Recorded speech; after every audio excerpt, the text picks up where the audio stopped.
قرض کی ادائیگی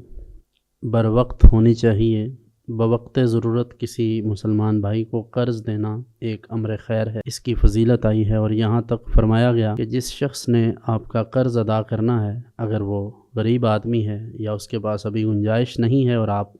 کا کام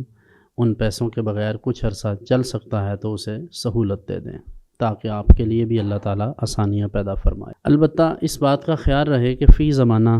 قرض دینا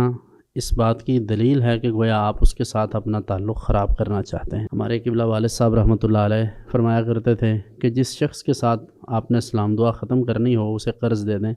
امید ہے کہ دوبارہ آپ کے پاس نہیں آئے گا، آپ سے رابطہ ختم کر لے گا۔ آپ نے دیکھا ہوگا بعض دکانوں پر لکھا ہوتا ہے کہ ادھار ایک جنگ ہے، اسی لیے بند ہے۔ تو جب آپ ادھار لے لیتے ہیں، پھر اس کے بعد فون بند ہے، بندہ باہر چلا گیا ہے، پوچھ لیا ہے تو غصہ کر لیا، بدتمیزی پر اتر آئے، یہاں تک صورتحال آن پہنچی ہے ادھار دے کر اپنے ہی پیسے اس انداز میں مانگنا پڑتے ہیں کہ گویا مانگنے والا یعنی ادھار واپس لینے والا گویا بیکاری ہے۔ یعنی فقیروں کا سا رویہ اس کا ہوتا ہے کہ بھائی دے دیں پیسے، اللہ کا واسطہ دے دیں، فلاں کا واسطہ دے دو، اور جس نے لیے ہوتے ہیں وہ کہتا ہے کہ بس اب ہم دیکھیں گے آخرت میں ہی سارے حساب۔ تو اللہ تعالیٰ کا خوف دل میں ہونا چاہیے۔ اگر کسی بہن بھائی نے مہربانی کی ہے تو اللہ سے ڈرنا چاہیے اور اسے بر وقت پیسے ادا کرنے چاہیے، اور اس طرح کا رویہ کہ آگے سے اسے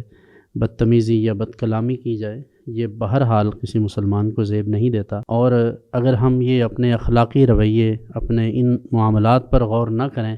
تو یقیناً یہی ہماری وہ چھوٹی چھوٹی کوتاہیاں ہیں جو پھر پورے معاشرے میں مزید تباہی کا باعث بنتی ہیں۔